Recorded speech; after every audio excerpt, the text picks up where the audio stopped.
This video is going to be about a topic that I typically like to keep a little bit closer to my chest, not because I'm embarrassed or ashamed or anything, but this is one of the biggest areas that I feel like I'm still kind of a work in progress on. It's one of the things that I still have to do work daily to kind of get myself up to speed, get myself up to where I actually want to be with this topic, but it is all about self-esteem.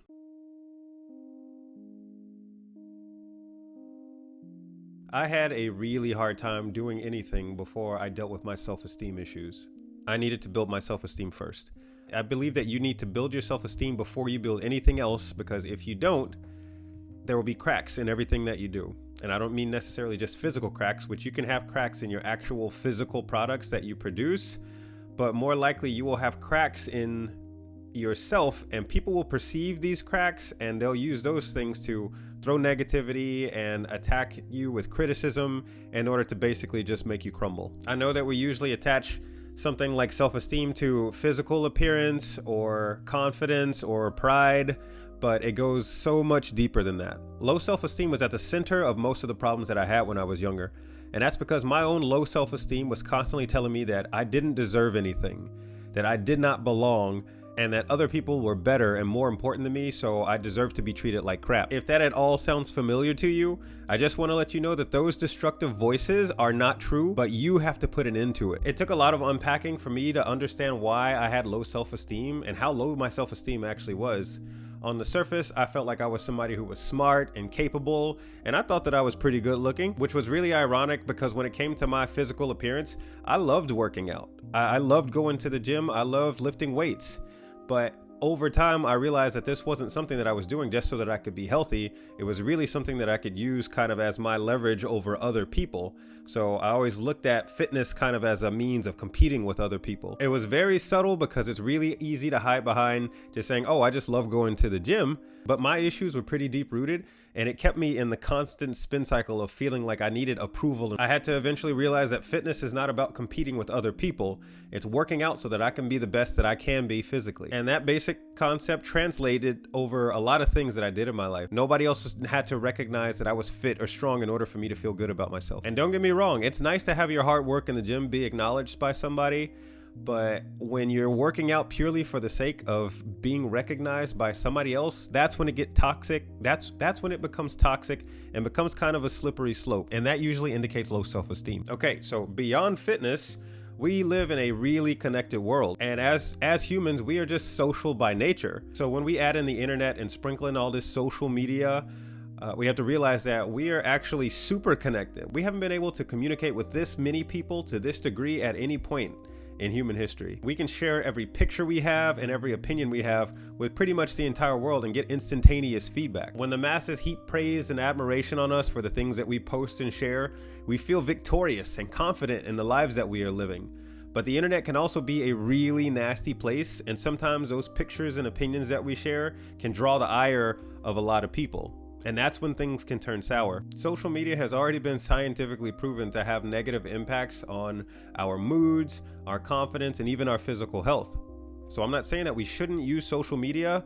We really need to understand exactly how it impacts us in each of the ways that we use it. So we need to protect and build our self-esteem against bad feedback and good feedback if we're going to give ourselves the real opportunity to be who we truly are. So I want to make it very clear that if you are watching this video, if you are subscribed to this channel, hopefully, that you are the kind of person who feels like it's worthwhile to put your ideas out there, to stand up for the things that you believe in, and to really just kind of put yourself out, to face criticism from other people, which is a very scary thing to do. But if you're going to do that, then you should expect to be challenged, and sometimes you should expect to be hated, because you should expect people to have strong opinions about the things that you say and do and believe. This is a common occurrence for people who have high self-esteem and are constantly putting themselves out there. We have to remember that all the people around us are filled with the same skepticism and insecurity and jealousy that we are. And we also have to understand that nobody has to let us speak our mind without challenging it. But we should have well-developed enough ideas that we can competently debate with somebody if they're going to disagree with us.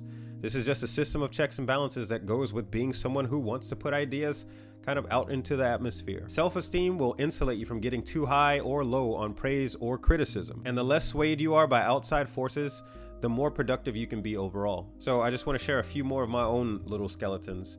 The reason why I felt like I became so overly reliant on the approval and recognition of other people was that when I was younger, I didn't really have a clear sense of self or worth. When I was a kid, I had a horrible fear of being worthless. I had a horrible fear of somebody thinking that I was worthless. And I had to dig around in my past a lot to understand, or to begin to understand, why exactly I felt like this. And it was literally because my own idea of self-worth was attached to being able to beat everybody. I only felt special when I could beat somebody at something, or when I was the focus of attention, which both of those things kind of work together. I just liked to be the focus of attention. And if people weren't talking about me, I felt like it was because they thought that I wasn't worth talking about.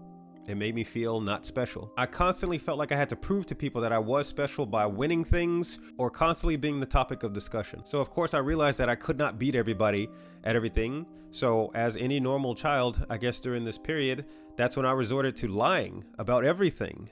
I started to make up these grandiose stories about who I was and the things that I could do just so that I could be the topic of discussion. I lied about everything to make people think that I was special. And I spent a really long time in this prove it phase that I kind of put myself in. And sometimes I honestly feel like I still struggle with my own concept of self-worth.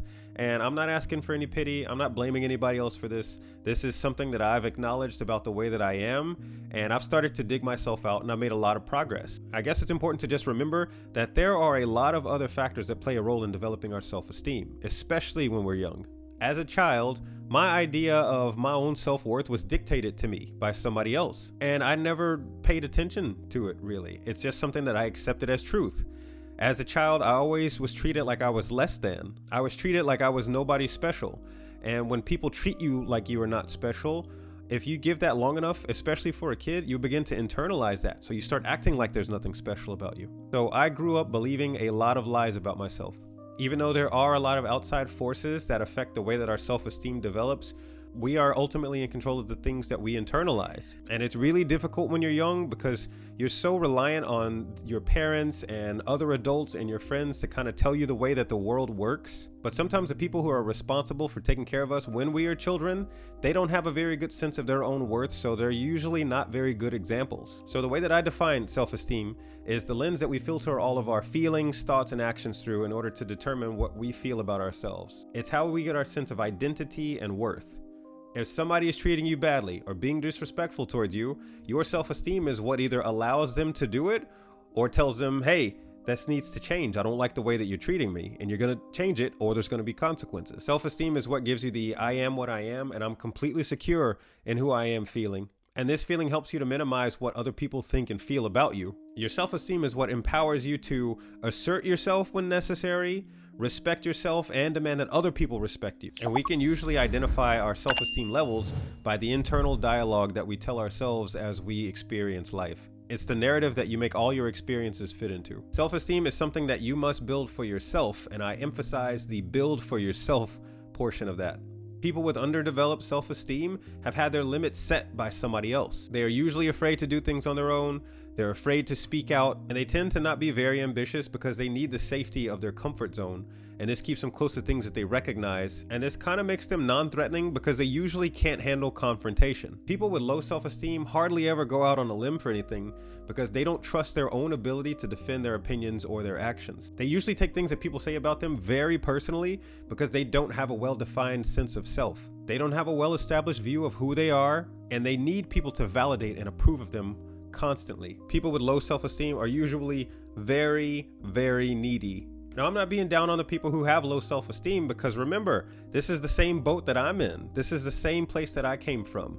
And I hate seeing people when they are in the state where they just constantly have low self-esteem. And I am super glad that you found this video because I want to help you to get better. A lot of the time, our low self-esteem is caused by the limitations that other people place on us, whether it's parents or close family or friends or anybody else. They say things that put us in a particular frame of mind during our younger years. But the good news is that self-esteem is a flexible quality.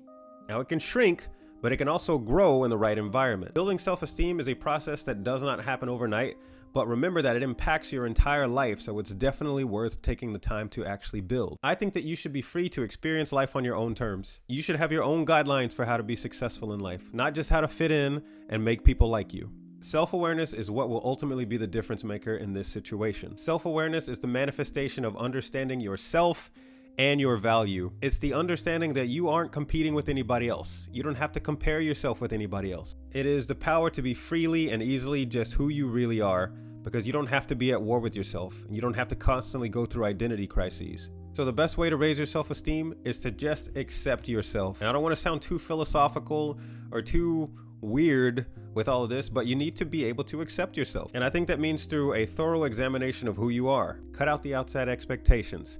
Cut out the cultural programming and just learn to love yourself for who you really are. Don't try to psych yourself out about your weaknesses. Acknowledge them as just a part of who you are at this current moment in time, and then work to improve them day by day. Take a good, long, hard look at yourself in the mirror and just acknowledge what's there. You don't have to like what you see, but you have to recognize that being in denial doesn't change reality. Your body is what it is. Your brain is what it is, but you also have the ability to change. Do not underestimate your ability to change. If you have qualities or personality traits that don't serve your ideal self, the you that's off in the future, then change them. Learn how to make progress and evolve holistically. Always respect who you are, and that includes your ability to change. Choose to think for yourself and be self-aware. I am not perfect. You are not perfect, and nobody else is. Don't fall in love with the false idea of perfection. Real perfection is being able to look at yourself in the mirror and not flinch. Real perfection is being able to turn your ideas into reality and create something useful that other people can benefit from. So if you want to raise your quality of life, raise your self-esteem. And I mean genuinely raise it. Don't just imagine and act like your self-esteem is higher than it really is, because you can act like somebody who has high self-esteem, but you will always default to what you really believe. And those beliefs will always be the feedback loop that tells you when you're doing something that is on par with your self-beliefs or off. Building self-awareness takes a lot of introspection and education and understanding and just digging through who you are at your core. But the end result is really worth it. So I hope that in this video, I hope that I've given you at least somewhat of a framework to where you have a better understanding of how self-esteem impacts your entire life, the reasons why your self-esteem may not be up to where it should be, the reasons why you should build it up before you do anything else, and what you can do to build yourself up to being that ideal person that you want to be. In the future, I want you to remember that if you face life like loser, you will lose, because this is based off of self-esteem. Whether you're building a business or building your character or building your body and mind, build your self-esteem first, because it will keep you grinding through the difficult parts and help you to ultimately reach your goals. And remember that people don't have to love you. They don't even have to like you, but they will only respect you as much as you respect yourself. So I hope that you guys got a lot of value out of this video.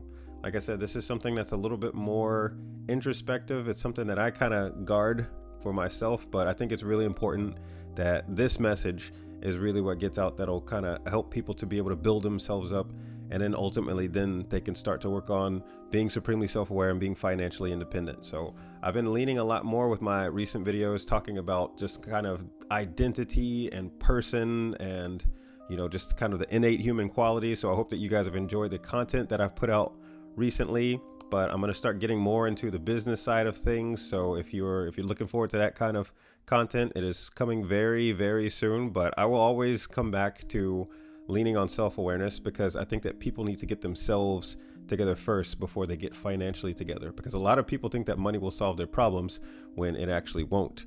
So I think this is pretty clever, but this is something that I came up with the other day. If you are a broke person, money will fix a lot of your problems. If you are a broken person, money will not take you nearly as far as you think it will. So I really encourage you to focus on yourself, fix yourself first, and focus on the things that come after. Thanks for watching, and I'll see you in the next video.